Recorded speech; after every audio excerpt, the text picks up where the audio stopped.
Hello, hello. How's everybody doing out there? Talking shit. That's right. We're talking shit on a Tuesday, the weekly show, 8 o'clock every week. The main show where we talk about what's been going on in the automotive industry, news, gossip or whatever. But today I wanted to talk about something that's been on my mind for a little bit about the horsepower wars. See, I'm 45 years old. So I remember back in the, I want to say late 90s or mid 90s, you would hear about the glory days, the golden era of horsepower, which was the 60s, the muscle car era, where Dodge, Oldsmobile, Chevy, and Ford all had Billy Badass variants of what they would call, the 400 plus horsepower, big block, gasoline prices weren't an issue. They just stuffed big motors in whatever. They even did some homologation stuff where you just kind of build 1,500 of the cars just to make the car legal to race somewhere. And they can tout, similar to the GTD that the Mustang, that Ford is putting out there, that Multimatic is building. By the way, they're losing, so that's why they want to leave the Australian Supercar Championship. But forget about that. So in modern times, which automotive manufacturer, domestic, let's stick to domestic because I don't want to drag a bunch of homos in here from BMW, Nissan, and all this stuff. Y'all can play in your own sandbox. I'm talking domestic, the big three. Which one of them won the horsepower war? But then which one won the modifying war?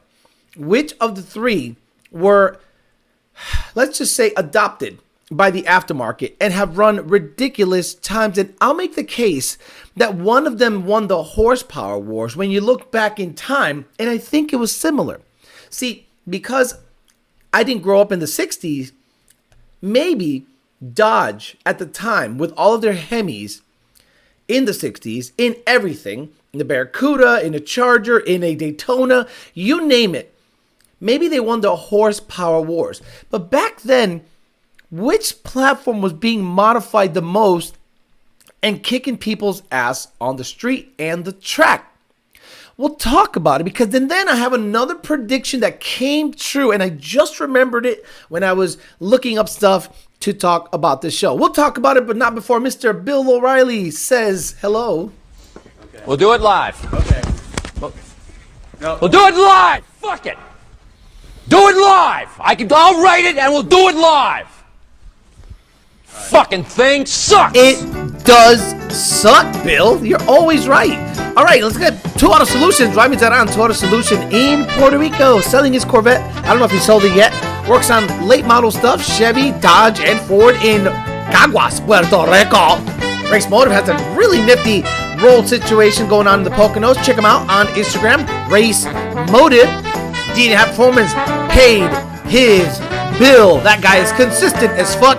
The online parts house representative of the show, DeanHappPerformance.com. If you want to buy any parts, go to DeanHappPerformance.com. PartFarm.com. Haven't heard shit about the car yet, but Rob is out there getting the cotton all jacked up. I don't know what machine picks up the cotton. Cockperformance.com. Cockperformance on Instagram. Ultimate Header, UltimateHeader.com. Ultimate Header on Instagram. And of course, he hit me up at telling me what gun to buy. PMAS, Nick James and PMAS saw a shitty ass boat he wants to buy, said he needs to sell more intakes. I'm trying to push the 149 in big horsepower builds.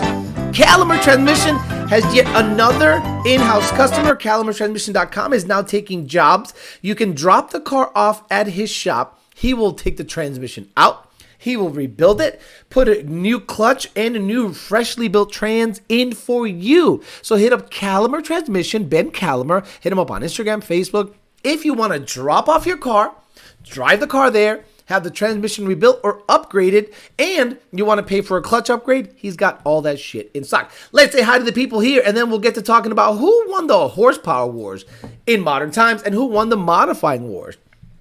Andy Ali, Heidi Fury, Travis Douche did it. Monty 540, Joe Swish, and I'm hung so low with the first people to say hello.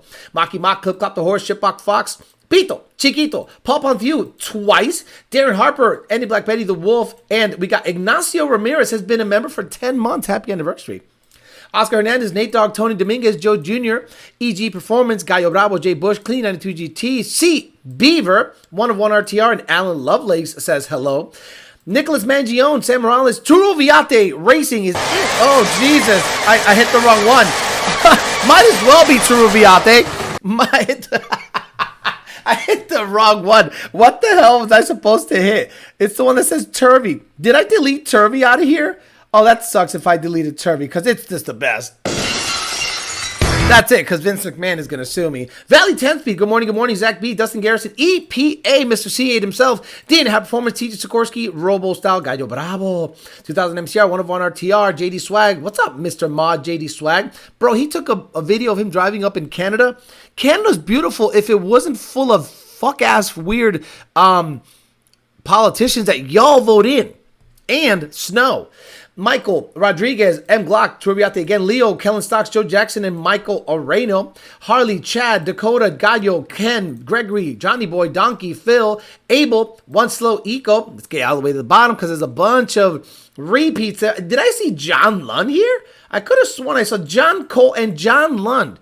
Mr. Senior himself. By the way, you want to talk about a guy that has been putting in 12 to 13 hour days getting the Grey Goose together? It's only him.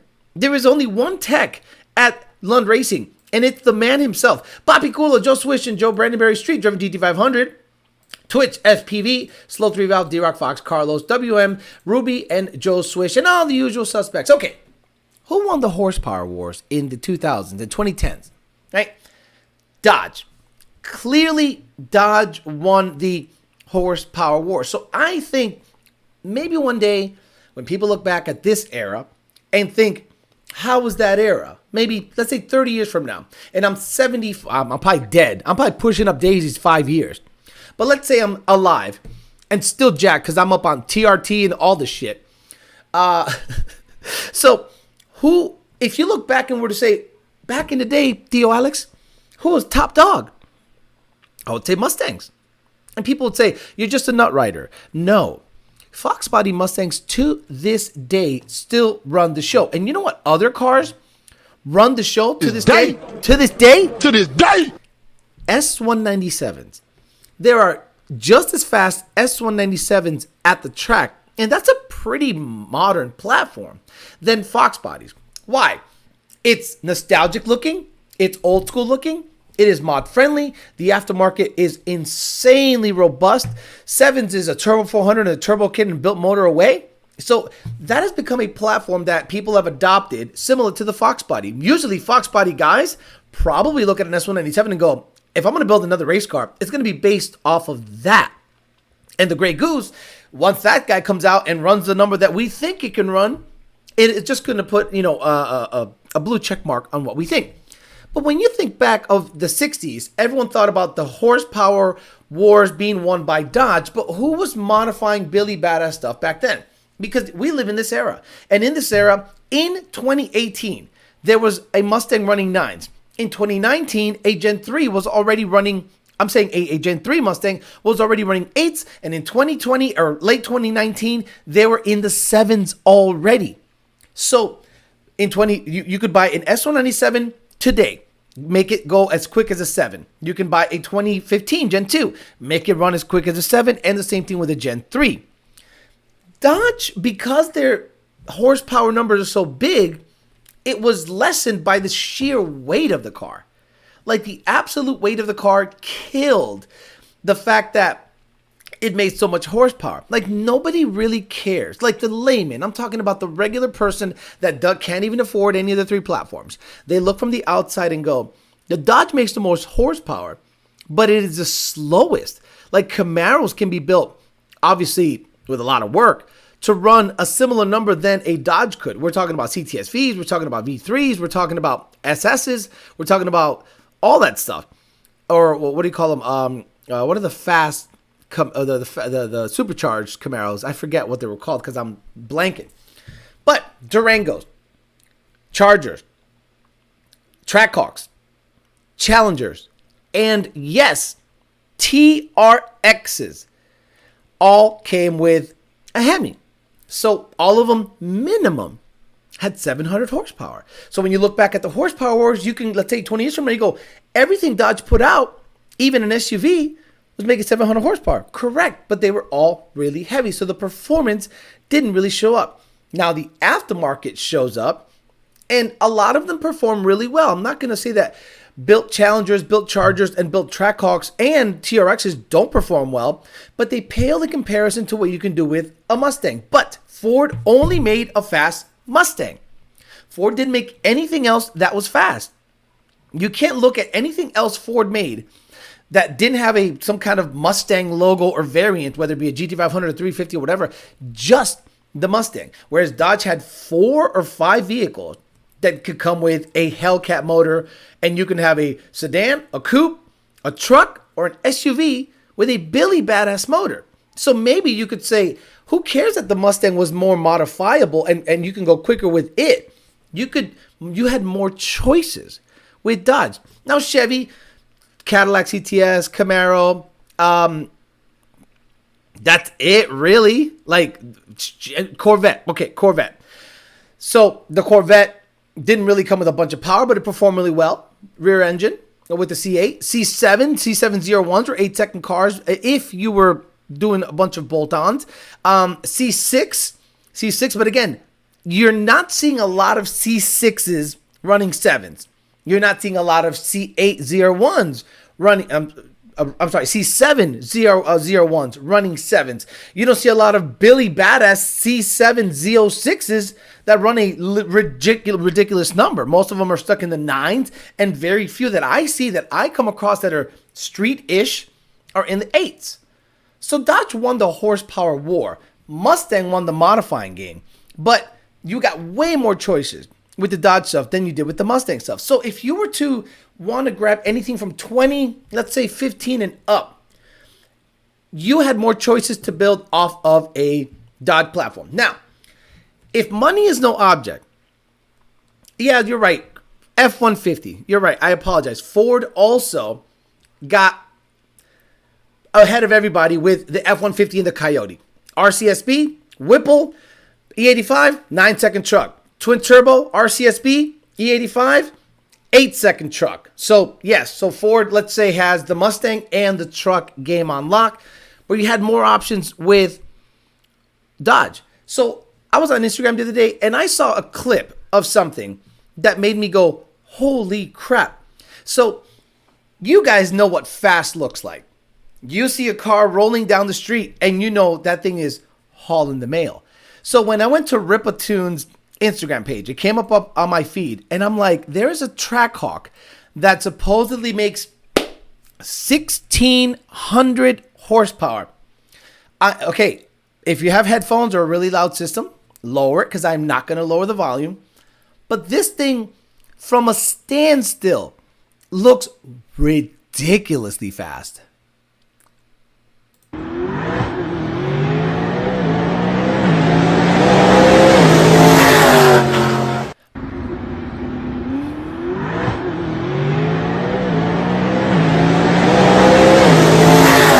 Okay, I don't know what the draggy said, but it must have been 9-something, deep 9-something, because it is absolutely hauling major ass. And he was also one guy that built a TRX and a Charger at Race Motive, where they ran a really good number. So these cars can be modified to run a good number, but again, the weight is always going to battle against it. Now, the other thing that I was doing while I was doing some research is, remember about a year ago? What came out a year ago?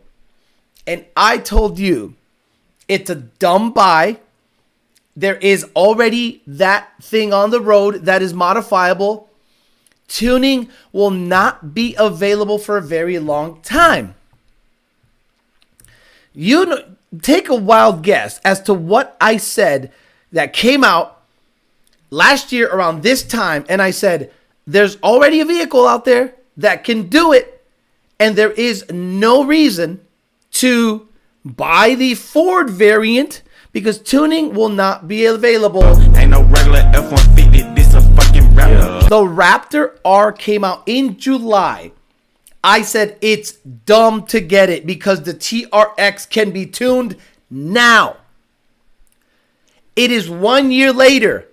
No tuning is available. I repeat, for the people that are sticking twin turbo kits on cars that don't even have any tuning, no Tuning is available for the Raptor R 1 year after release. There have been multiple 9-second TRXs. There have been multiple twin turbo TRXs. There have been TRX everywhere. Modifiable. I live in the modifying world. I don't live in the stock horsepower world, stock for stock. I live in the world where you change shit all the time. So remember when I said, I don't think the Raptor R is a good buy. One, I don't think tuning will be available for a while. Bada bing, bada boom. Guess what happened? That bitch is out. No tuning. Did you buy a Raptor thinking, don't worry, Lund will figure it out, like we have anything to do with that? Did you buy a Raptor going, don't worry, I know someone at blah, blah, blah. I know Shelby. I know Whipple. They'll figure it out. You bought it for $120 or $30 or $40,000 because you wanted to be king dingling first of whatevers, and now you're stuck with a truck that gets gizapped by its competitor because it is modifiable, the TRX. A lot of you guys, I remember. You think I don't have good memory? I got memory like a motherfucking elephant, dude. I remember all of my DMs, all the people on the post, all the people on the video comments saying, you don't know shit. Just wait till Ford gets their hand on. Tuners get their hands on what? It's a fucking 10R80. Biggest piece of shit transmission ever made. And the Dodge still has that reliable 8-speed that just gets it done. Just pass after pass after pass. That thing is chilling. And someone says the 24 Raptor R is supposed to get a horsepower increase. Nobody cares. Because you're a tune, a pulley, and E85 away with a TRX to gap the ever-living shit out of it. And someone said Raptors are selling for $150,000 for a vehicle that gets beat by its competitor because it's able to be modified. I live in the tuning sandbox. I play in the tuning sandbox. I live in the world of modifications. So when I look at a vehicle, I don't look at it as, that's a cool vehicle to have. I look at it as, how can I modify it to suit my needs? ZR1 fit that bill. Every S550 fit that bill, minus, actually, yeah, every S550 fits that. If I want to make a road race car, boom. If I want to make a drag car, boom. If I want to make a roll car, 10R80, but I guess I don't want to fuck with 10R80 stuff because I really, really, really hate 10R80s, okay? I don't think they're a good transmission at all. A lot of people out there getting it built by anyone but Midnight and then wondering, why doesn't it shift? Why doesn't the tune make it shift better? And I say it is a transmission and build issue. It is not a tune issue. If the same tune that Manuel gets goes in your car and his shifts and yours doesn't, and his was built by him and yours was built by anybody else, you can't blame us. But knowing how Ford operates and knowing the tuning environment we are in now, I told you guys I quit Ford. I don't see anything modern that is going to be tunable anytime soon. Now, maybe I'll get surprised and they'll be able to map. Now, mapping a tune is totally different than flashing a tune. You can map a tune all you want. Here's the A2L, draw it, put it in some software that spits out data. There's your tune. How can you get it in the car? That's the biggest hurdle. They still haven't figured it out for the Raptor. So I don't have a lot of hope based on that they'll figure it out for the Mustang anytime soon. The F-150 took over a year. The 21 and up F-150 was tunable in late 2023. Think about that, guys, before you go out and buy a car and looking at it as a blank canvas. It's one thing to buy the new Mustang and lower it, put some wheels on it. It looks good. No exhaust, chill out, cool. But you can't look at a new Mustang S650 and go, I can't wait to stuff turbos on that thing, because who the hell knows if you can and when. You're going to have it sitting on a lift somewhere for a year or two until tuning is figured out. Vaya con Dios. So again, when I say something, it comes with some background knowledge. And I said the TRX is going to end up being a better buy. Proven right once again. Raptor R is a dud. Dodge, in my opinion, won the horsepower war. But the modding war and the aftermarket war, I think was won by Ford and the truck, the F-150. Look at what Manuel and everyone else did with the F-150. It made people from Street Outlaws go, I need one of them fucking things. It made one of the more popular YouTubers go, I'm a believer. A Whipple in a truck at 15 psi and E85 is la luz. So, and a four-wheel drive F-150 is so fun on the street. You can beat cars that you normally wouldn't even be close to. So I think it was very desirable. Then the Mustang is basically that, rear-wheel drive with 1,000 pounds lighter. So roll racing was desirable with the Mustang. I've seen guys go 3s with twin-turbo 10R80 Mustangs. I've seen guys go 8s with stock motor Mustangs. I've seen guys go 8s with stock motor 6R80 Gen 2s. And Gen 1, with rods and pistons because the motor was kind of on the weaker side. I've seen guys go well into the 8s. Someone like Edwin Martinez somehow made a stock motor live for a long time with a fluid twin turbo kit. So when you look back, when you're in the future, you can tell your kids, your grandkids that in this era, Dodge for horsepower was king. But performance and aftermarket and who was running shit on the streets in this era, it was Ford. And I dare you to refute that. Now, I'm talking about the big three. We're not talking GTRs. We're not talking Audi R8s. We're not talking anything of the sort. We're talking about American domestic big three stuff. If you want to sprinkle in GTR stuff, you can. Because roll stuff, it's GTR, Lambos, and Calvo and Nth Motor Vipers. So that's not something and you can maybe lump in Viper into that thing. But Vipers weren't drag cars. Vipers sort of become roll cars only because of how they're, and I don't know how that came to be. I don't know, all of a sudden people grabbed Vipers, maybe because it's just a big motor and light chassis and said, let's get after it, because making them hook was a bit of an issue. But once they got them to hook, 200 mile an hour roll Viper or 200 mile an hour plus half mile Viper was a very common thing. We'll talk about it. In this era, if you look back, Dodge wins the horsepower wars. Ford with the trucks, F-150s, and Mustangs were winning the modifying with ET wars. But what is the most desirable platform of this era? In my opinion, it's the S197 and the SI50 Mustang. Then a close second would probably be Camaro because they got light. Camaros got light after a while. The transmission, the 10R80 in those are way better than the Mustang. And the bigger motor with torque favored NA gay racing. But when it comes to all-out builds, Mustangs took the cake when it comes to boosted stuff. So we'll talk about it. I'm in 13 minutes late, and I think my toddler turned off my notifications. First order of business, hit that like button. Thank you, Nito Diaz. And again, if you want to become a Patreon member, what I do there is this. Patreon has become a place where if you want to talk to me directly in line out builds, questions, and again, tuning stuff has to divert to the tuning queue at Lund Racing. You can't go to Lund Racing, have an issue with your tuner, and they'll go to my Patreon and say, hey, I'm having issues with, no. I don't cross streams. I want to make sure that I say, look, deal with the tuner. But if you have build questions, things you don't want to, because a lot of times, a lot of people feel nervous emailing Lund Racing to get like a build outlined. And they want to not sound stupid. So you can come to me on Patreon and say, hey, Alex, I want to do this. And I will literally tell you, what do you want to do? How do you want to do it? What are your goals? And then by the time we're done, you have a very clear picture of what you want and what to expect out of each combo. Then you can go, okay, got the information. Go over to Lund. Say, I have a 13 Mustang, PMAS, Boss, LU47s, E85, and 373s with free-flowing exhaust. And I want to get a tune for it. Boom. And if you want to step up, and then I say, after that, just go right to boost. Don't even bother porting. Don't even bother going crazy with other mods. Just go right to boost. You'll waste less time. You'll save a lot of money. And you'll reach your goals a lot sooner than listening to other soon-to-be defunct people give you advice on how to build a car. Because they want you to build it their way. It's weird. It's weird out there. Miata with an engine swap and big turbo is the best roll race setup.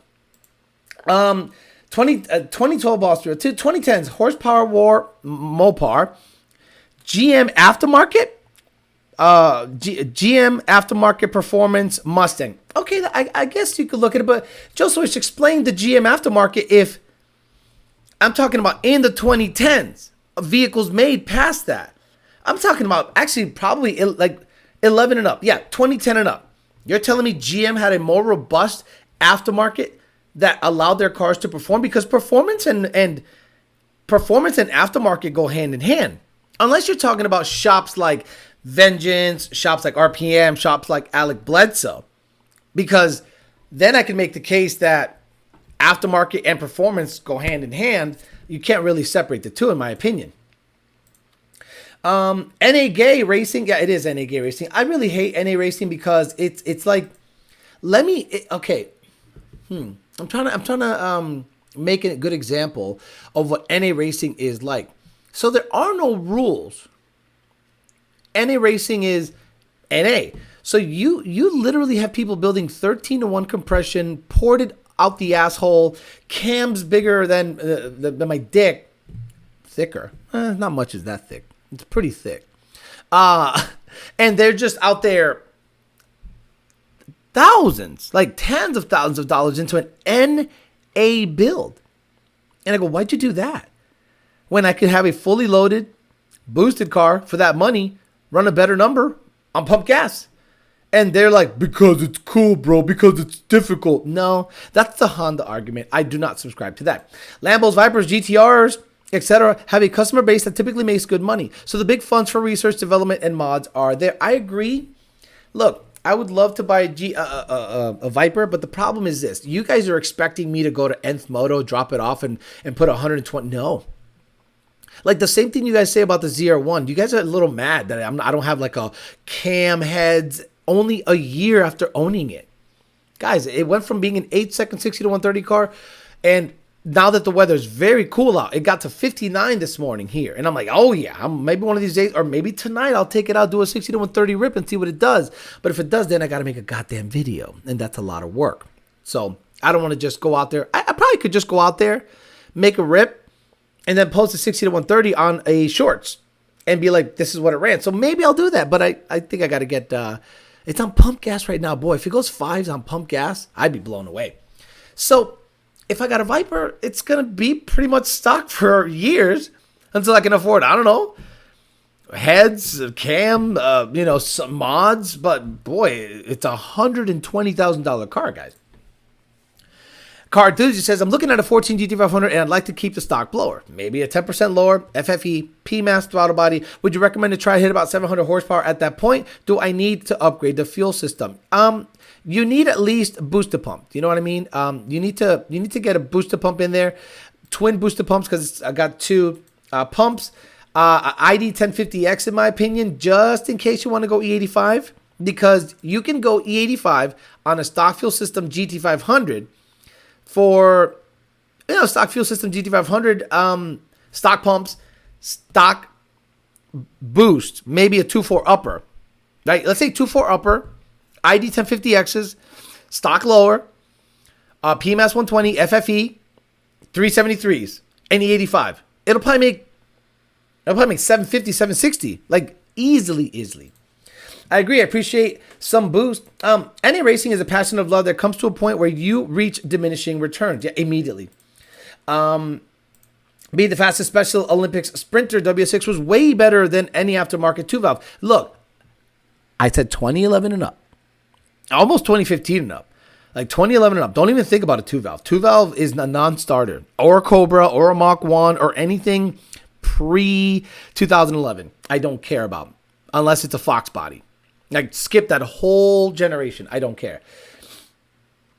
Never been a fan of the American-made French Pride cars. Doesn't matter. It doesn't matter. Like, you can make fun of Stellantis all you want, but there's a reason those cars became ridiculously popular.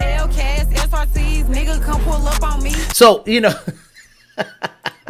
so you got to understand that those cars are insanely popular because of the power, the transmission. They look great. They do great slide jobs. Imagine you you want to slide on an op, and he decides to go around you. No other vehicle does a better slide job with a guy sticking out the side with a couple of blicks, and he could just do a 180 and slide. Boom. Here you go. And then you can walk him down after that. You can get him and then walk him down. Your Corvette is pretty badass the way it sits.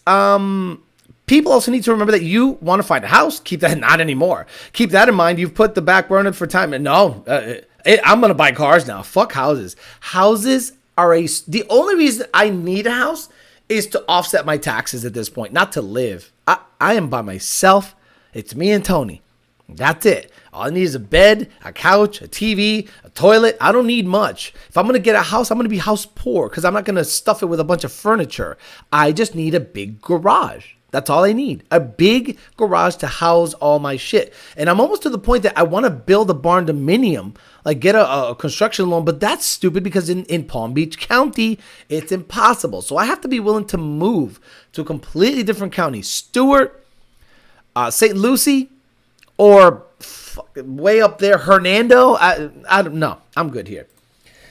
I'm thinking of boosting my car, says Stock50. In the future, would you recommend spending the extra money to buy Twin 64 over Twin 60? I don't know. I don't know shit about turbos. I don't care. I don't give a fuck about turbos. Put a blower in it. Put a Whipple in it. Why turbo? Like, why? Let me guess. Is it your only car too? Like, I'm blown away that people with a turbo, you will be under the hood more. With a blower, you won't. Turbos are more work. Okay, think about what you got to put in a car to make turbos work, especially undermount stuff, mid-mount stuff. You got to relocate PCM stuff. Oh, I love it when people relocate their PCMs and suddenly the car drives like shit, throws codes, loses power for no reason. There are certain ways of extending wires, and there are certain ways of not extending wire. And almost every time I hear turbo and relocating the PCM, I lose my shit because now this car is going to be a problem. And sure enough, you want to sell your car really fast? Put a turbo kit on that makes you relocate the PCM. Go for it.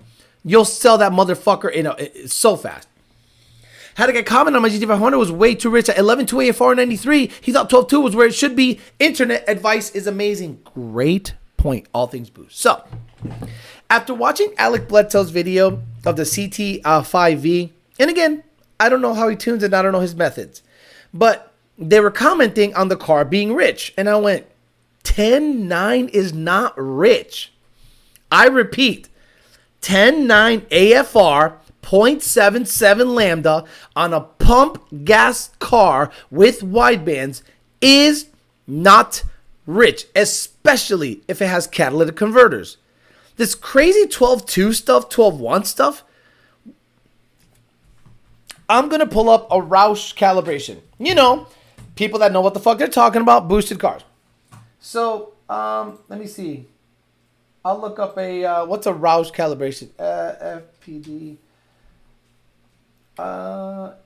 Yeah, sure, whatever. This is I gotta look it up on HP Tuners.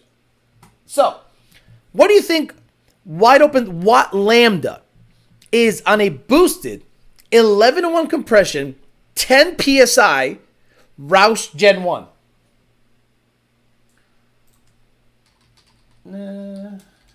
Oh, Jesus. Go ahead. Take a wild guess, lambda, okay? And then what you do with lambda is I think you multiply it by the target AFR. So let's say, for instance, 0.81 times 14.0, which is the stoic, okay? The watt lambda ends up being 11.34. Okay, that's the math. Okay, so your target lambda, let's say 0.81 is your target lambda, right? And you multiply by the stoic of the fuel, so pump gas. So 11.34. Roush runs it at 0.77 lambda at watt times 14.0, which is the stoic of the fuel. That is 10.7 lambda. Okay, I'm sorry, 10.7 AFR. 0.77 lambda is 10.7 AFR. So when someone says 10.9 is rich, no, it's not. No, it's not. GT500's running at 0.75 lambda, 10.7, 10.5. Ridiculous. So please stop with people saying, it's running rich. No, it's not. Why wouldn't you run it as rich as possible before you find any power loss? And you notice that if you run it richer, you can shove more timing in it because there's physically more fuel.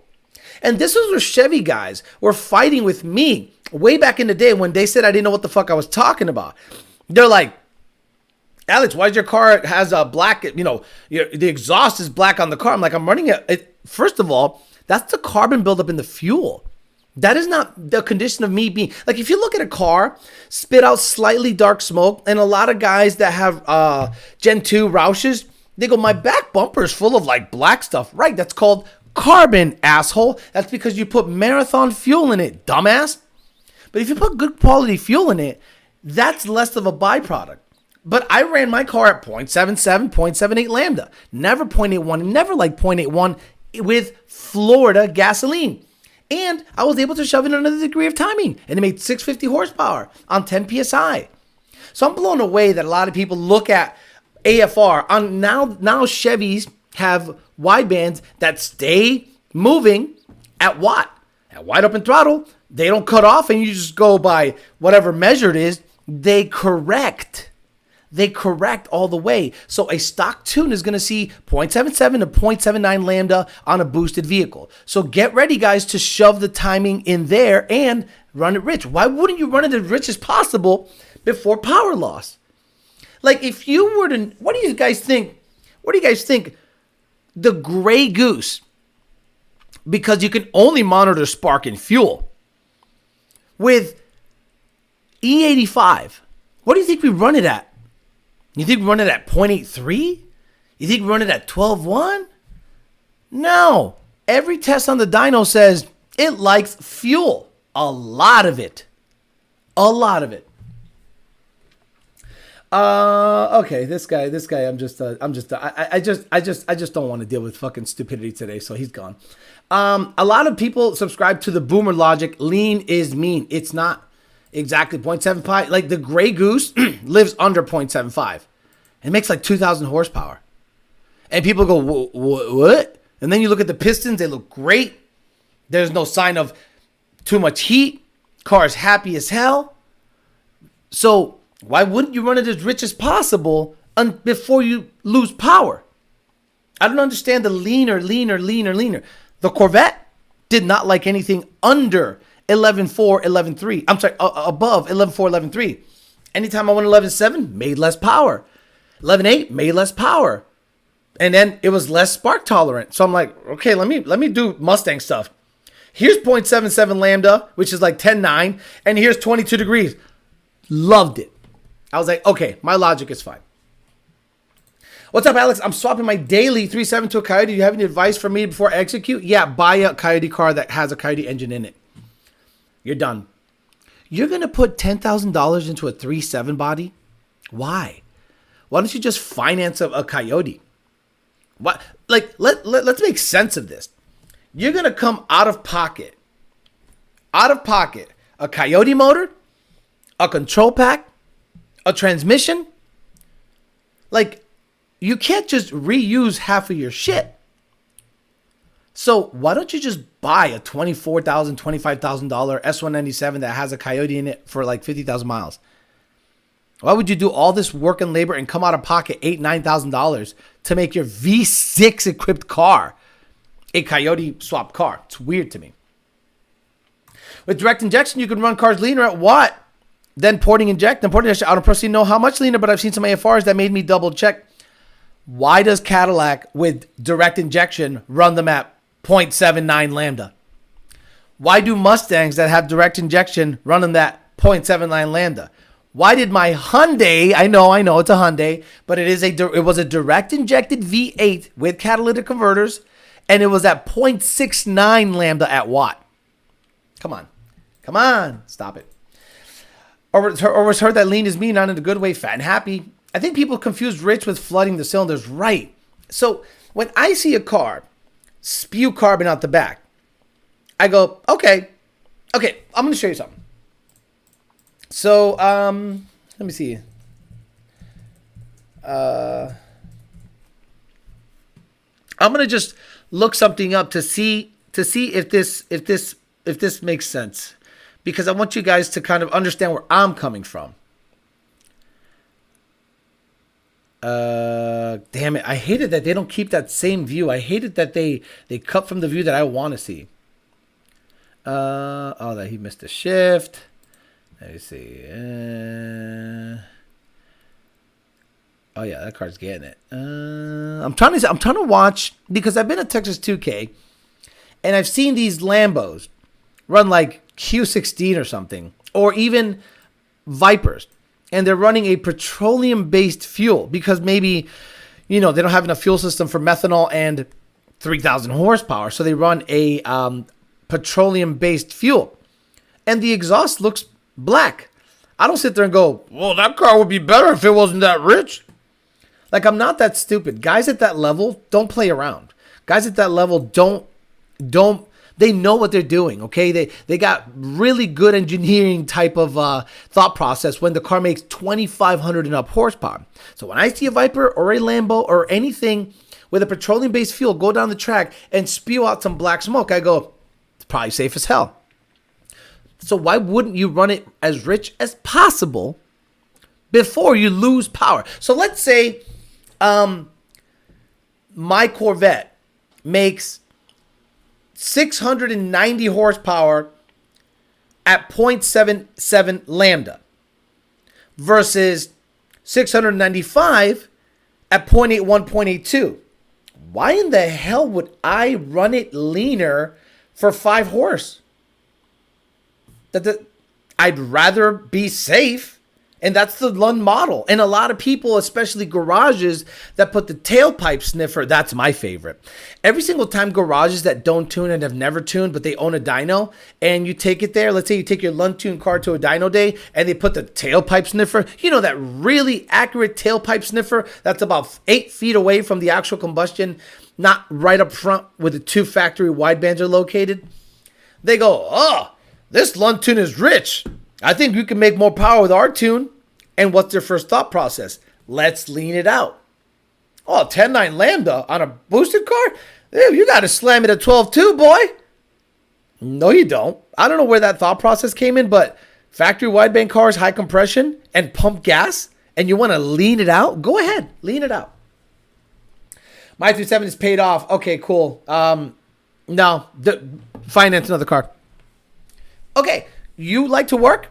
So your car is paid off, Cedric. So you're telling me you're going to buy a Gen 2 motor or Gen 1 motor that's built, or a good motor, because if you bought a Coyote for under $4,000, it probably needs a fucking rebuild. Then you got to buy a control pack. You got to buy a transmission. So out of pocket, you're already out 8, 9, 10 grand. That'll make sense to me. 434 and 434 watchers and 41 thumbs up. Oh, no, there's 213. By the way, guys, do me a favor. Just click the like button. Again, that's the only way this show grows. And that's why I've started Patreon stuff. I need to supplement. I need to go, okay, the real ones are on Patreon. The people that support 100%, I'm almost up to 100 Patreon members. Let me hit the refresh page. And I'm almost up to 100. And I'm putting content there. I got 93. So if I can get that sucker to 150 or something, that'll be a really nice, I'll be posting like daily on there. Alex, what are the mods do I need for a Whipple Stage 1, whatever the fuck that is, on a 2023 50? I love the stock exhaust, clutch needed. Yep. A 350? Of course you need a clutch. The stock clutch in stock power sucks. You need at least a Mantic dual, get ready to drop some big diamond. Why a Stage 1? Are you telling me it has a stock throttle body, John? Walk with J4? You're telling me a Stage 1 Whipple, you're going to put on a 350? On a 350? And it has a stock throttle body? Bro, you got the wrong platform to start going cheap on. A GT350 is a big baller ass car. Transmission, weak, doesn't hold the power. Clutch, slips in stock form. So, you need a Mantic dual or something similar. That's going to be like $2,000. So, be careful. Don't cheap out on that thing. UGR builds slightly lower compression engines. They make 1,000 and 1,100 on pump gas, and they have a second race gas map that will make 12 to 1,500. Great. The earth is round. Cedric White laughs. They have great warranty too. Buddy of mine selling his S197 Ken Bell. Buy. Don't buy that. Nope. A Kenny Bell 3.2 Gen 1. No, thank you. I'm good. I'll pass on that. I click whether it's live. Now look. Okay. The 3160 can barely hold stock torque. Exactly. So you're playing the wrong game if you're going to start cheaping out with that car. That's the only kit available on the website. Okay, let's go. What website? So GT350 Whipple kit. D&A performance. I don't want to click this one. Okay, so let me see what it says here. Whipple supercharger. What? Oh my God! Who the fuck designed this website? God damn it. Okay, no, I think the $9,500 kit comes with a 132 millimeter throttle body, so you're okay. So it's going to be the 132 millimeter throttle body. It's going to be the 123 millimeter cold air. It's going to have like Predator injectors or ME52s and a dual BAP. So you should be good to go. You should be okay. Well, the trophies that showed up today, is this the peasant chap? Hey, Rudy Bukala says, became a Bitch Lover member. Thank you so much. And Man of War has been a member for 32 months? Almost 3 years? You've been a member? I got to see what the next tier is after 3 years, what the logo is. I got to look that up. People forget clutch explosion on GT250s, even if stock. Kenny Bell equals angry toaster? Absolutely. So I'm not a big fan of any Kenny Bell product because look, Kenny Bell died, meaning the product. It was bought by AccuFab. They lost. Like you could, that was a supercharger war that was lost by Kenny Bell. Remember them and VMP were going back and forth all the time? Kenny Bell lost that war. And their always go-to was this. Oh, Johnny Lightning, who has, I don't know, a $30,000 motor and a 5-liter Kenny Bell with zoomies. Like that's your go-to excuse. Like, oh, but that one, your 2.8 is garbage. Your 3.2 is The 3.6 is decent, but it's a 3.6. And you had 2.3 TVSs and 2650s just busting your back out, like blowing your back out and jizzing all over your back. And you had no response. Then Gen 3 came out. You did nothing. Gen 3 Mustangs came out and Kenny Bell quit. Like, didn't we see a picture of a Kenny Bell supercharger on a Gen 3? And it looked like the inlet was going like through the inside the driver and out the back and through the door and out the side. Like it was, let me look this up. It was the most ridiculous looking kit. Kenny Bell Gen 3 kit. It was retarded looking. Let me see. Do they even make a Kenny Bell 15 to 20 F-150? No. I want to see the Gen 3. Let me see images. It looks so retarded. Like, if you want to change your spark plugs, you got to take the blower out. Like, legit, you got to take the blower out. Let me see. Can anyone send me a link to, like, a 2018 Mustang? 2018 Mustang. Kenny Bell supercharger kit. It was such butt cheeks that I'm like, bro, are you serious with this thing? No, I can't see it. So if you guys, oh, here it is. Bro. This is what they supposedly were going to do. This is just, where is it? This is just, I mean, what the flying shit, right? There's a reason Kenny Bell sold to AccuFab. They're like, we can't hang. We're going to basically make you take the blower, the inlet, hell, half of the car off if you got to like unplug a coil. I mean, who the hell thought of this, right? Could you imagine them looking up and going, let's put the blower on backwards. No, it's not on backwards. It's here. The pulley's down here. But it was like a wannabe Whipple or a wannabe Odin. And then the inlet was behind the car, like behind here. And they, for some reason, put an S shape on the cold air. Just absolute ass. And then people were talking about Kenny Bell. And I laugh. I go, Kenny Bell's irrelevant when it comes to modern supercharging stuff. Like, they're irrelevant. Kenny Bell gave up after the Cobra guys went turbos. Kenny Bell hasn't been relevant since the Terminator days. I agree. Kenny Bell Octopus. Yeah, it's really, really bad looking. Thanks for the info. I assumed it was a 132 throttle. Yes, it looks like it's a 132 throttle.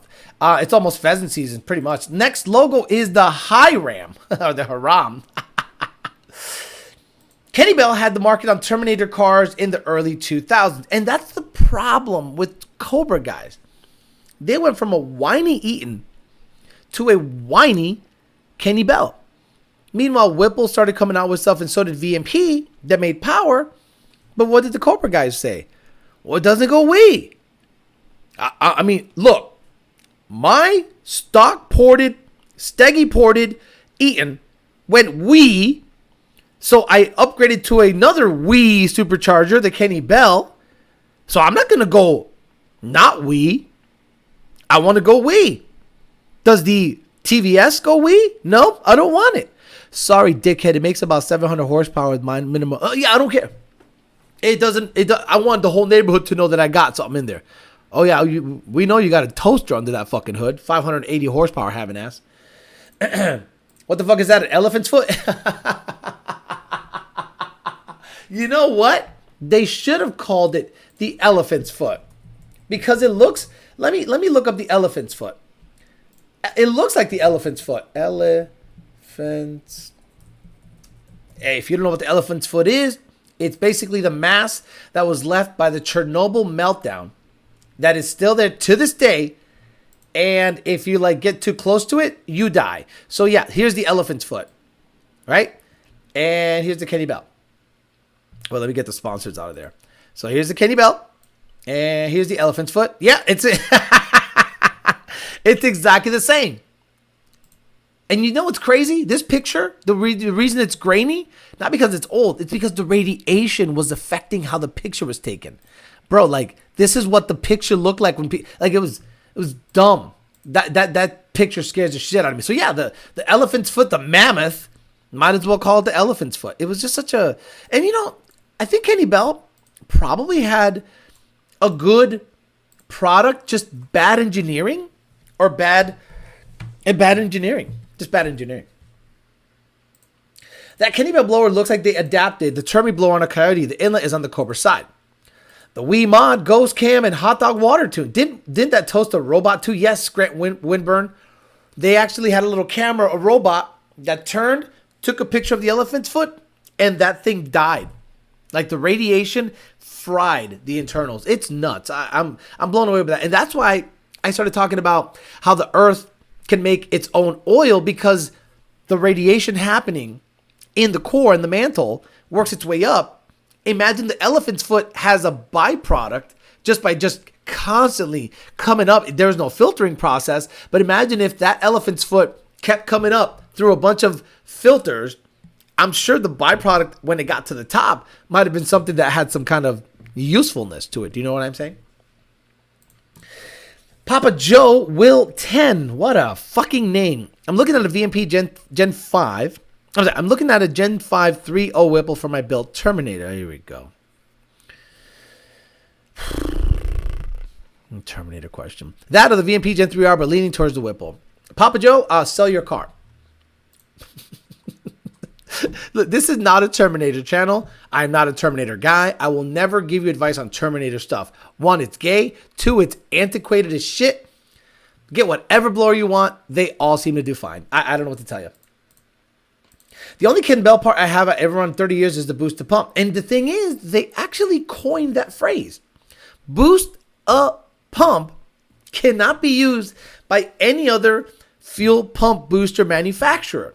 Boost a pump was like a copyrighted, thing that Kenny Bell had, the BAP, the booster pump. So I say, get a BAP. It became a thing like a BAP, boost a pump.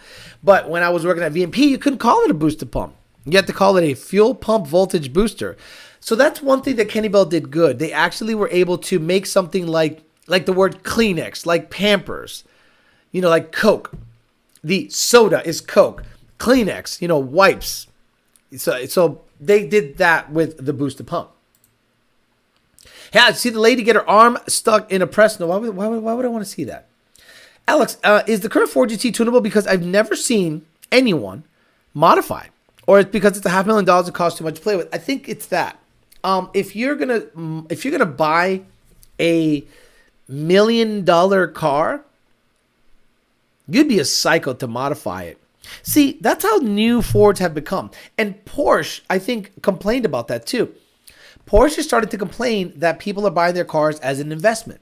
People are not actually racing their cars. So you don't see a GT3, brand new, beautiful, modded, really crazy specced out GT3 on the streets, at the track, ragging it out. People are buying it, taking unboxing or unzipping or taking delivery of it, unzipping everything, peeling the plastic, and it just sits in a garage. And I think Porsche is like, shit, we inadvertently became a collector car company.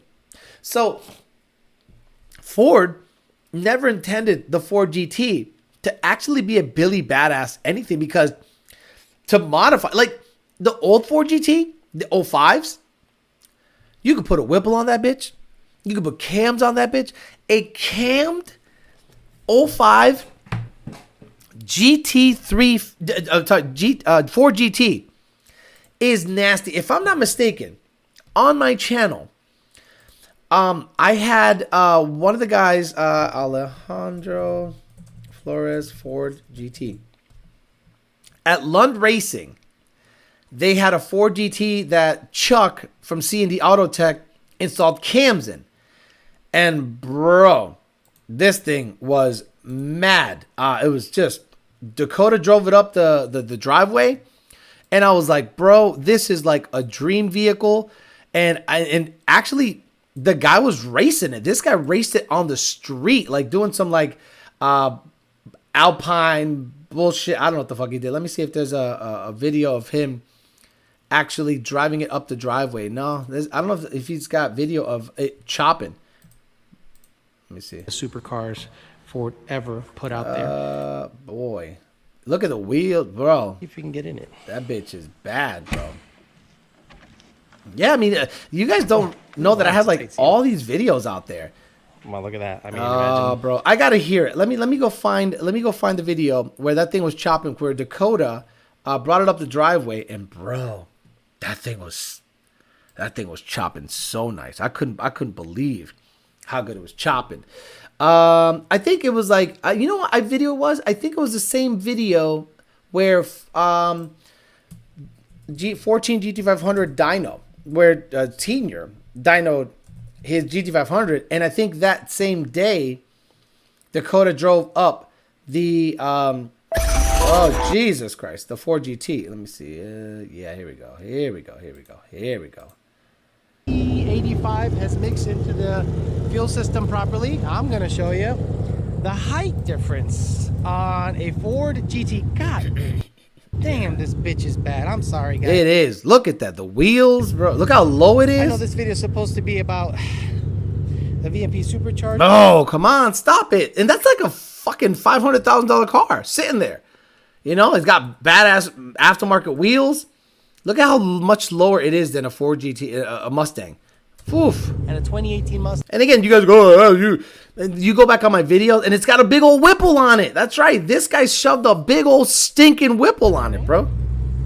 I want to hear it though. I know Dakota drove it up the ramp. So let me see if I get that video. Senior made like 1400.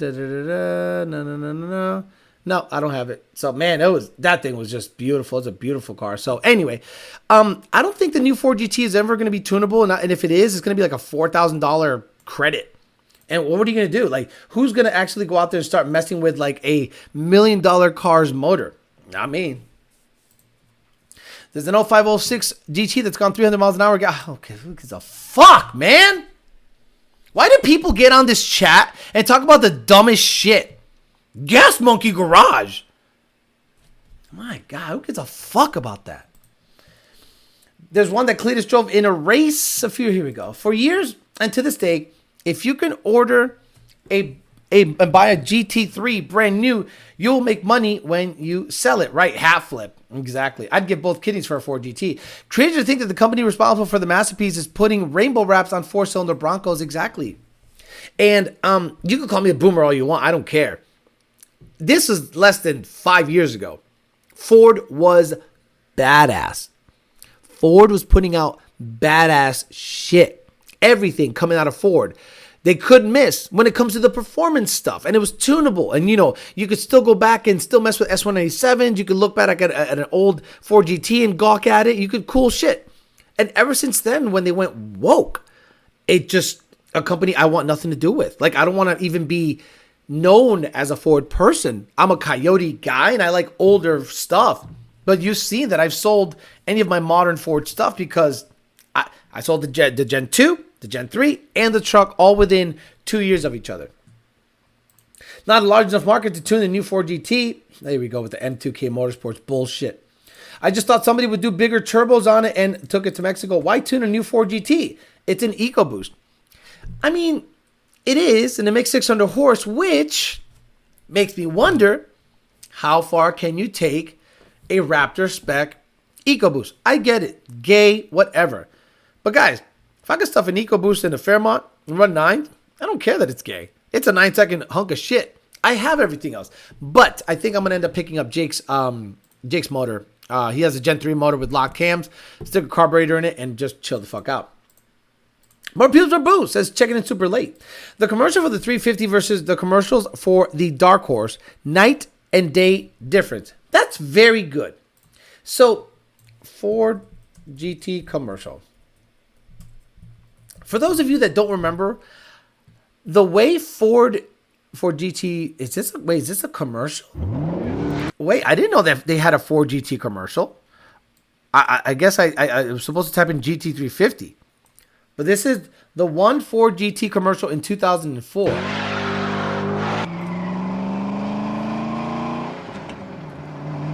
Okay, the tack does not match the sound.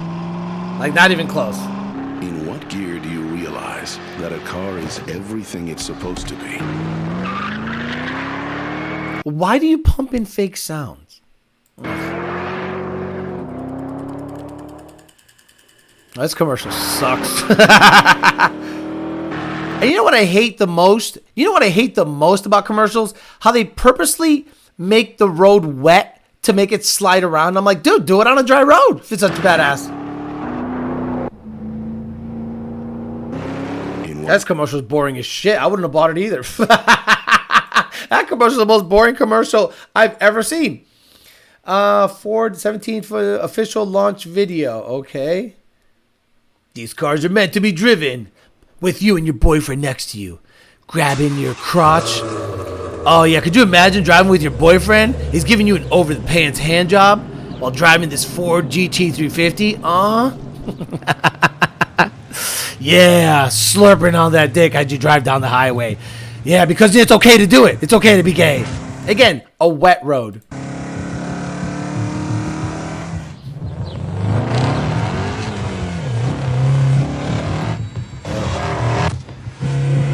I mean, never again, guys. Never again you'll see this. Maybe when they introduce the 4,200-pound Cobra. Yeah, you and your boyfriend could get matching GT350s. Take turns 77ing each other. Oh yeah, you want a 77? Fuck yeah, I want a 77. What's 77? Well, we both have dicks, so it's so stupid. Anyway, I was just trying to modernize the commercial because, now it's like, yeah, you like getting your dick sucked by your boyfriend? It's all good. At the time, the TV was already pretty gay. Didn't even have YouTube yet. I still love Ford 2050 performance lineup. They had something for everyone. Everything from a little Fiesta ST to a Ford GT. Come on, Alex. Don't copyright strike, Alex. He's giving you the shout out. Super speeders drove the... the fuck gives a fuck? Who cares? Like, you guys... Who watches super speeders? Like, you literally watch a guy go, well, I got pulled over again in my Lambo. Hey, cop. Wait. Yeah, cop, what's up, cop? Yeah, I got pulled over. What the fuck? What about it, guy? Yeah, I got a license from Canada, buddy. Yeah, it's okay. Oh, you're going to pull me over? Are you going to give me a ticket? You're going to lose. Watch me go to the police station and complain about this guy. Get the fuck out of here. You guys watch that? It's like watching those audit the police videos. Like, there's an obvious asshole. Like standing with like an AR at a parking lot with a camera. And the cop's like, can I help you, buddy? Nope, can't help me.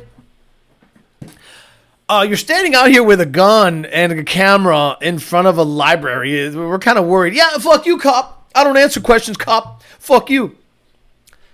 Yeah, I see you with a gun. Act like an asshole. I don't care that I get fired. I'm tackling your ass just in case. Just in case. We got constitutional carry. I am tackling your fucking ass. There was one where a guy. What's the cop? The angry Boston cop. Wait. Angry Boston cop speeding. He cussed this dude out. He said, fuck you. Where is it? Oh, let me see. Angry Boston cop speeding mad. This guy. State trooper loses it. He's like, fuck you, buddy. This is what I would do if I pull over a guy. Oh, man, he went off on the dude. Let me see. Here we go. In hot water. I got 14 months. I can't wait to be done. The tirade erupted when a motorist in New Haven, Connecticut was pulled of course it's Connecticut. over for speeding after giving the trooper the bird.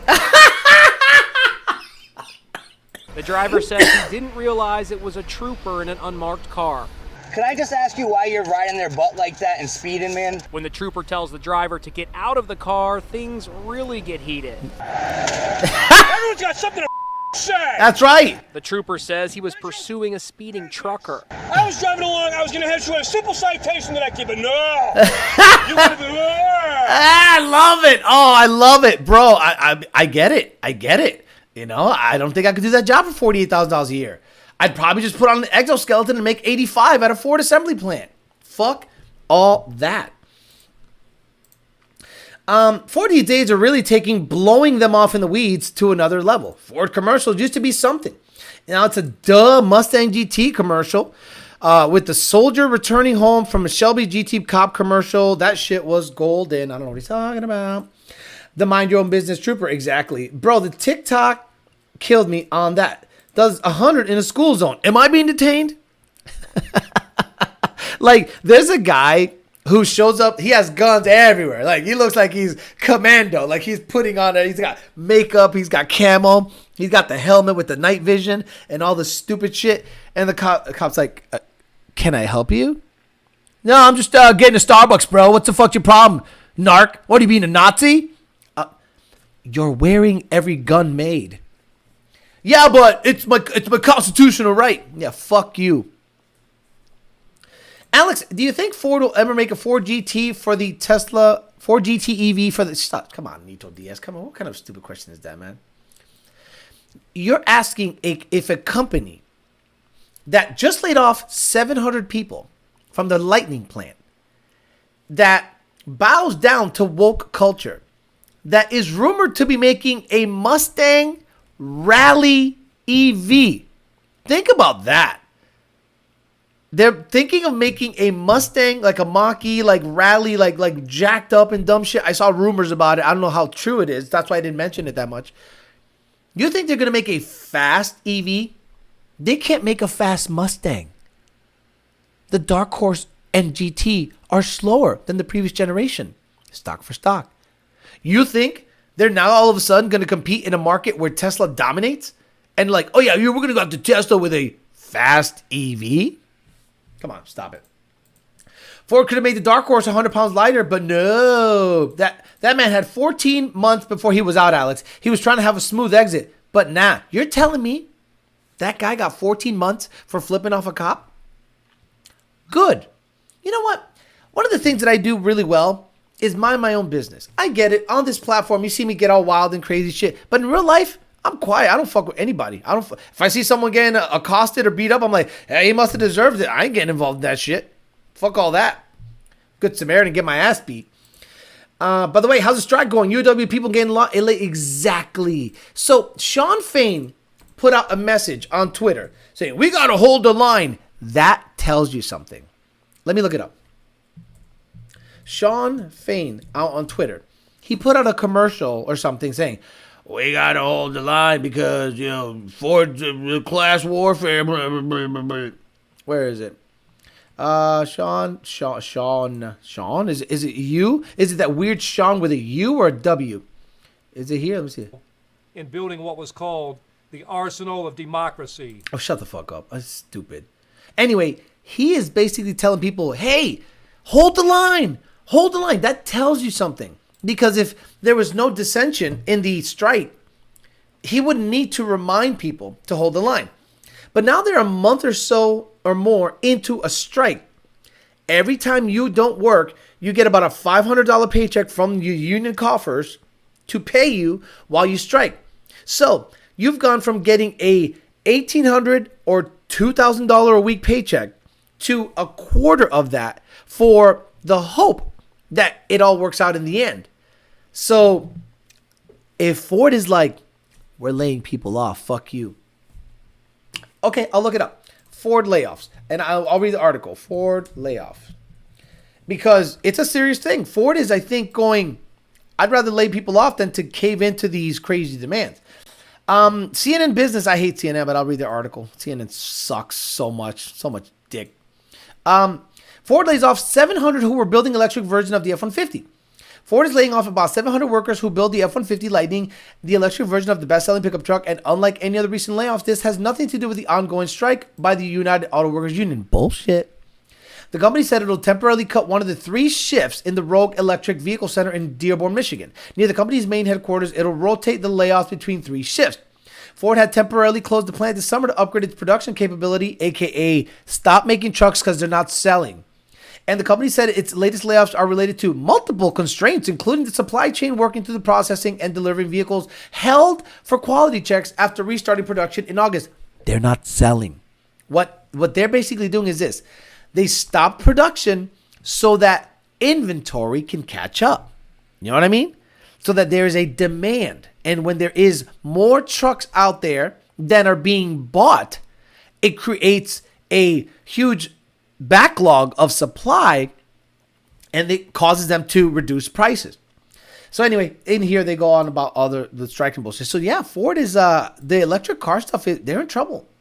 This is legit. And the UAW did not help things. Ford was losing money. Ford got slapped on the PP about the whole cattle contemporary Amprex Technologies relationship. Then they strike. Then they lose money. Then Tesla lowers prices. Then the Cybertruck is seen everywhere, and people are losing their ever-loving mind over that thing. I don't know why, but based on what you see, the tight turning radius, the crazy performance, guys, it is rumored that the Tesla Cybertruck is a 10-second truck, the tri-motor version. The 3-motor version of the Cybertruck is rumored to go 10s in the quarter mile. Do you understand what that means, guys? You're going to have an 80, because look, the Lightning is about $80,000 in full trim. You're going to have an $80,000 to $90,000 truck that gets a 400-mile range, has a 6-foot bed, looks hideous. I get it.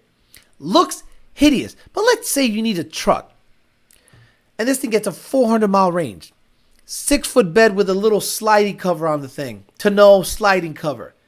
All the self-driving modes, all the nannies, all the modern technology. And it runs 10s. Maybe you're saying it's not a truck. But if it does truck things better than trucks do, and it rolls the fuck out, I'm sorry, guys. Stick a knife in Rivian. Stick a knife in Ford Lightning. They're done. Look. Johnny Tran, that's fine. Johnny Trans. People will buy it. How much is hey, Johnny, how much is a 2023 or 2024 King Ranch or Limited or Platinum F-150? Let's go look. Fuck it. Cars.com. How much is a fully loaded to the gills Chevy, GMC Denali? Ford F-150. Let's do it together on cars.com. Actually, let's go to Ford.com because they're going to mark it up at the dealerships. Actually, Ford F-150 near me. And I'm going to see what dealers are around me. Okay, so let's do that. This is my favorite thing to do because you guys didn't realize that we're in Palm Beach County. It's stupid expensive here. 33418, sure. Let's see what they got. The inventory. Find it at your dealer. Whatever.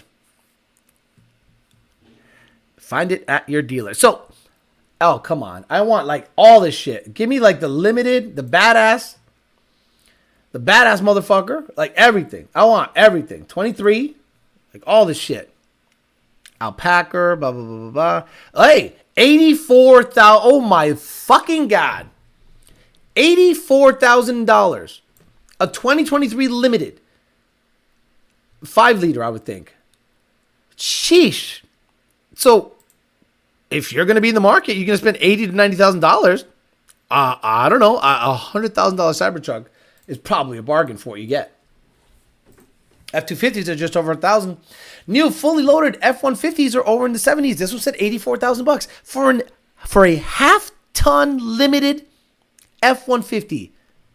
$90,000 trucks with no charging platform. Right. The Lightnings are $90,000 trucks.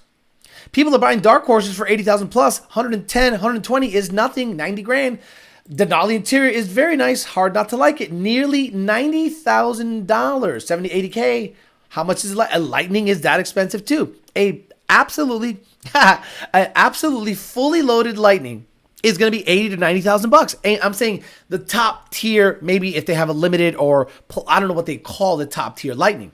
So if your Cybertruck comes out and the dual motor is 75,000 bucks, the tri motor is 90 to 100,000 bucks, and it runs 10s and does truck shit, and it gets a 400-mile range. Game over. Yes, it's gay. Yes, it's electric. Yes, Tesla drivers suck their own dicks. They're going to pass you while they suck their own dick in auto drive or whatever, self-drive mode. Yeah, take me home, Tesla. Slurp, slurp, slurp. And you're passing F-150s that are wide open throttle. $80,000 to $90,000 on buying land. Where are you buying land for $80,000 to $90,000? South Carolina? West Virginia? You would need another 10 to 15 to go 10s, which voids a warranty. Think they'll make another 500? They've heard talks of a Cobra R, Dark Horse R, or something. Badger, I don't know, because you always talk about Palm Beach Dyno. By the way, you better get your tunes from them. I hear things. So I hear that Cobra's coming out. I hear that Dark. It's gonna be a 4,000-pound car. I don't care. They can introduce a 850 behind the asshole power Cobra or GT500. If it weighs 4,000 plus pounds, it doesn't matter. Right now, you can tune a C8. Magnuson makes 2650 kits for a C8. They're saying 800 rear wheel horsepower is possible on a C8 Corvette. On the street, a C8 800 horsepower supercharged Corvette dog walks any GT500. It's even making 1,000. Roll, it's different. I don't know if it's a joke. I don't know. A lot of truth has been said in jest. Robot subscription in the Cybertruck. Base Lightning might as well be a one-on-one RC car. Been tuned by Lund for 4 years. Oh, okay, good. It's about time. Actually, I received an email from a guy today. So you're going to see a lot of people start to merge. Tuning is like a 4-lane highway that is under construction. And the last lane left as you merge is Lund Racing. You're going to see it. You're going to see all these lanes converging into one. The people that were getting their tuning elsewhere are now scrambling. They're like, uh-oh, what's happening? Oh my God. And then they're like, fuck, I have to go to Lund Racing. So, you don't think I personally have a list of people that I never want to get our Lund tune? I have a list right here. Do you think all that shit you've talked, all that shade you through, all that trying to get motherfuckers fired type shit, anything like that has been forgotten by the people at Lund. We hold grudges, bro. So if you're merging from the tuning lane and you got to get in the Lund lane, you might have to switch platforms because you're probably not going to get a tune from Lund. Woof, it's going to be stuff. So, yeah, right. Imagine getting a tune from Mustang Lifestyles for like your 1,000 horsepower GT500. I mean, laughable. Laughable. Because it's one thing to have a bass file. So let's say there's 2018 and under Lund tunes out there in the wild. Go ahead. Tune the car. You know when the rubber meets the road is when you have to adjust that tune. When all of a sudden that tune either didn't take or the customer upgrades the tuning. Yeah, I want to run Sunoco 260 GT and I want to run an FIC 1650. I don't have that as a base file. I know, dickhead. By the way, I want to make it a return style fuel system. Oh, I have a Gen 3. I want to do DI delete, return style fuel system, FIC 1650s, E85. Oh, by the way, I want second gear leave tune, and I want the shift to be at 8,100 RPMs with drag mode forced, and I have a manual built transmission. Everyone has those base files that they got that are just floating around. You're all fucked because now you got to adjust, and you don't have the value files. You don't have the know-how. I had a customer today that explained things so well to me that I said, boy, this guy explains it exactly how I want. So he has a Gen 1 Mustang. Fast, Pro Charge, F-Series, 6R80, 275 tire, 315s, all the suspension, it hooks. This guy's a racer. Hits me up. It's shifting a little short and the lockup is a little early. So I look at the shifts and they're at 7,100 and the lockup brings the trans down so much because it happens at like 110 miles an hour that it drags it down to 5,900 RPMs. So he says, this is what I want. I want the 1.2 to hit about 7,600, the 2.3 to hit about 8,000. Lock the converter at 113 miles an hour because right now it's locking at 110. Wouldn't you know it? That log looked boom, boom, lock up, and it didn't drag it all the way down. It stayed in that beautiful meat of the power zone of the Pro Charger, and then it carried him through. He goes, I gained 4 miles an hour in the 8th just with that tune. Meaning it didn't drag it down, it carried the power through. I'm like, when guys explain it like that and really know what they're talking about, I say, get me a video, get me a log. This guy was super good at logging and explaining. So imagine you're a guy that got stolen tunes and now you have to adjust based on the customer's expectations and you don't even know where to go to make the converter lock later on a Gen 1. On a Gen 2 or 3, even more difficult. What's up, Nickel White? I saw you driving your car. I saw that you sold your wife's car. It was being tuned by a competitor, so hopefully that transmission's okay. But yeah, what's up, brother? Pretty sure I'm on that list because Mr. Lund like 72, 73 Mustangs, and I said it's the worst to get. ML out there blowing up people's coyotes. Is there a new champion of the dog water tuner? Bama has been dethroned. I don't think Bama has been relevant since 2000 and I want to say 15 or 16. New Cobra needs to be under 3,800 and at least a stick option. I agree. Ford would surprise me pleasantly if a new Cobra or GT500 variant was super lightweight, made 850 horsepower, and stick shift. I would sit there and give them their flowers and go,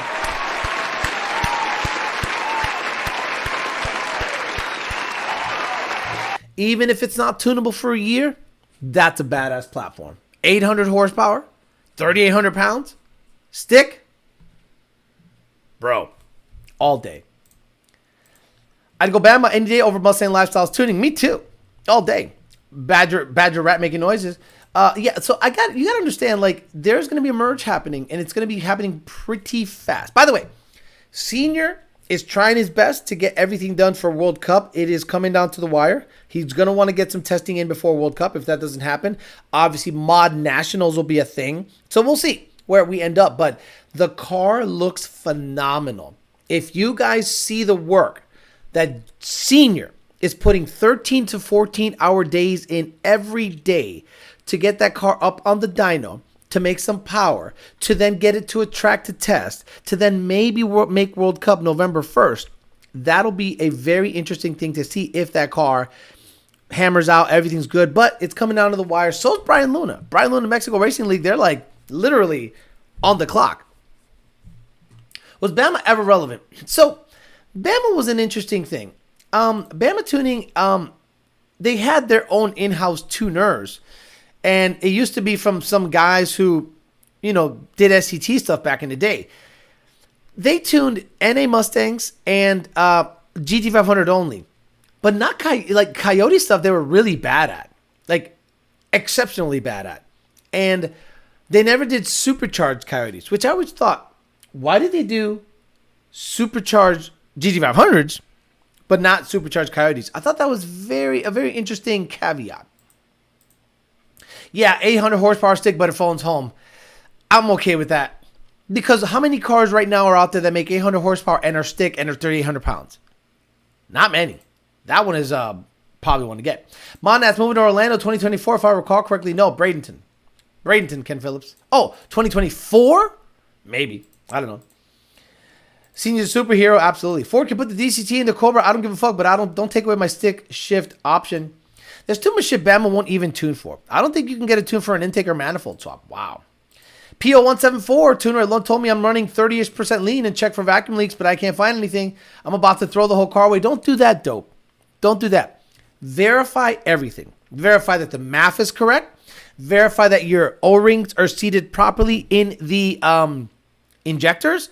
Verify that you don't have any spacers on the O2s. Smoke check the car. And if all is verified, then say, Lund, I've checked everything. Can you check the tune? And if he verifies the tune is legit, or he can re-export the tune. And you know what's happened a lot with TDN? You guys don't upload the tune. You think the tune is in. Oh, yeah, the tune's in. Are you sure? Yeah. I'm like, I don't think so. So then I say, do me a favor. Reflash the same tune. Magically, it comes back. Nickel says, do you believe NMRA World Finals tech me 6 times in the 860 class? I put the top dog in points out in the first round. Any benefit to revving an ESS above 7,500? Yes, centrifugals keep making power the more you rev them. Why is that the go-to for Lund's 10R80 shift points? It's the go-to because that's where we see in a 10R80, if you're a G2 at 120 millimeter, you ain't going fast. Okay? If you want to make 8,000 shifts on pump gas with a 120 millimeter on a G2, that's peasant shit. If you are a G3X E85 and you want to be max effort, we'll shift that up. We'll shift that sucker to 77, 7,800. This 8,000 RPM shit, guys, it on a G2 with a 120, get the fuck out of my life. Free tunes for life. Remember that? Remember they give you a plaque? Remember they gave you a plaque when you got tuned? Tuned by Bama. And it says Alejandro Flores. I wish I kept that plaque. I think I burned it in a video. Use brake clean to check for vacuum leaks around your manifold. How would you do that? How would you do that? You think the car just automatically revs really high? Sometimes the leak is so minor, but the widebands pick it up, that it's difficult to shove flammable fluid on a hot engine. I'm good. Don't throw the car away, log, then drive it into a ditch. Yeah, log that. If you drive it into a ditch, log that. Alex, you don't tune FIC 6050 for pump gas? No, it's dumb. Looking to run 29 PSI turbos, but would like to run pump gas sometimes. I know it won't drive well. If you know it won't drive well and you can agree to a disclaimer, sure, we'll tune you on it.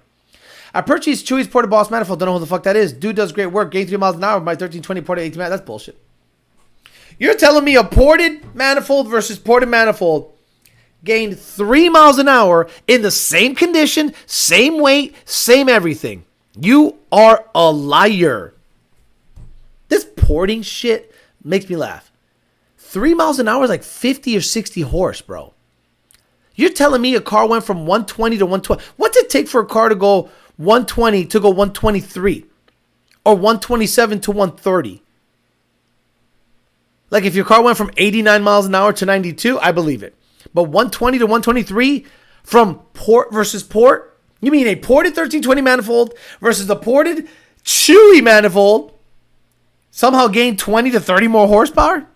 Get out of my life with that shit. Please get out of my life with that shit. Stop the lies. Stop the fucking cap, bro. Cap as fuck. Get out of here. Unreal. Yeah, 3 miles an hour. Oh, okay. Did you happen to go on a 58-degree night versus a 88-degree night? Oh, yeah, what's that matter? Everything. That's why I don't believe porting bullshit. You know how you have to do it? Back-to-back dyno shit. On a hub dyno, too, not a dyno jet. Hub dyno. No slip. Boom. 1320 manifold. Boom. Take it off. Boom. Put the Chewy manifold on. Boom. If it makes 20 more horse on the same manifold with the same port or different port, I'll believe it. That is cap as shit. He took a dump before running again. Ported by Turvey. I prayed for you, bro. Hope you're feeling okay overall. What's he talking about? Any false knock tips? I messaged your Patreon with more info. I'll answer you on Patreon. All right, guys, I'm going to get out of here. Thank you very much for hanging out with me on a Tuesday. Dodge won the horsepower wars. Chevy maybe won the aftermarket wars in the 2000s. And Ford won the performance wars. I guess you want to put it that way. But Ford, Mustang, and F-150 came out as the better performing vehicles of that era.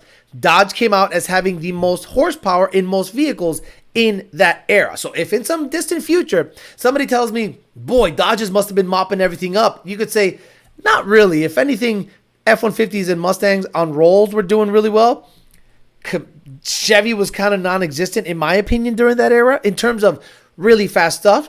But the horsepower wars, stock for stock, by far, was won by Dodge. All right, I'm out of here. Check me out on Thursday. Hang out with you guys for a little bit for YDBT Daily. And tomorrow, the dating channel will be on. So check me out on the dating channel tomorrow. We'll talk some dating stuff. All right, guys, have a good rest of your night. Thanks for hanging with me. I'll get on Patreon, and I'll answer whatever questions are on there before I go to sleep tonight.